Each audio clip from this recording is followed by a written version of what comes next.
તો ઉપલેટા પાટણવાવ રોડ પર ભૂગર્ભ ગટર પાઇપલાઇનની કામગીરી બાદ મોટા ભૂવા પડ્યા છે। ગઈકાલે પડેલા સામાન્ય વરસાદ બાદ જ રોડ પર ભૂવો પડતા વાહન ચાલકોને ભારે મુશ્કેલીનો સામનો કરવો પડી રહ્યો છે। તો હાલ સુધી તંત્ર દ્વારા કોઈ અસરકારક કાર્યવાહી ન થતા પ્રથમ વરસાદમાં જ વિકાસના કાર્યોની પોલ ખુલી ગઈ હોવાનું સ્થાનિક કહી રહ્યા છે।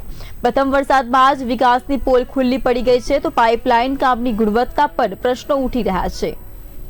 તો ઉપલેટા વિસ્તારમાં હાલમાં ભૂગર્ભ ગટર યોજનાની કામગીરી ચાલુ છે।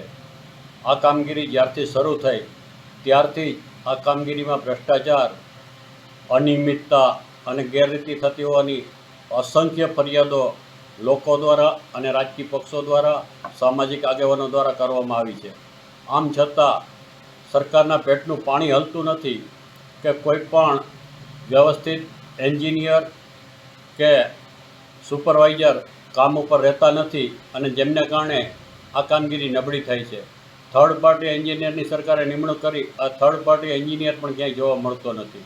તાજેતરમાં ઉપલેટામાં સામાન્ય વરસાદ થતાં જ મોટા મોટા ખાડાઓ અને ભૂવા પડ્યા છે, જે આપ તસવીરોમાં જોઈ શકો છો। આવી જ પરિસ્થિતિ ગામમાં ઠેર ઠેર સર્જાણી છે। હજી તો પાસેરામાં પ્રથમ પૂણીની જેમ ફક્ત 5 મિલીમીટર વરસાદ પણ ઉપલેટામાં પડ્યો નથી। જો 2-4 ઇંચ વરસાદ પડશે તો આ ભૂવાઓ વધશે અને જેમને કારણે વાહનો ખૂંચવાના, મોટરસાઇકલો ખૂંચવાના અને પાણી ભરેલા ખાડામાં મોટરસાઇકલોમાં લોકો પડશે અને હાથ પગ વગરના થશે, એમાં કોઈ મીન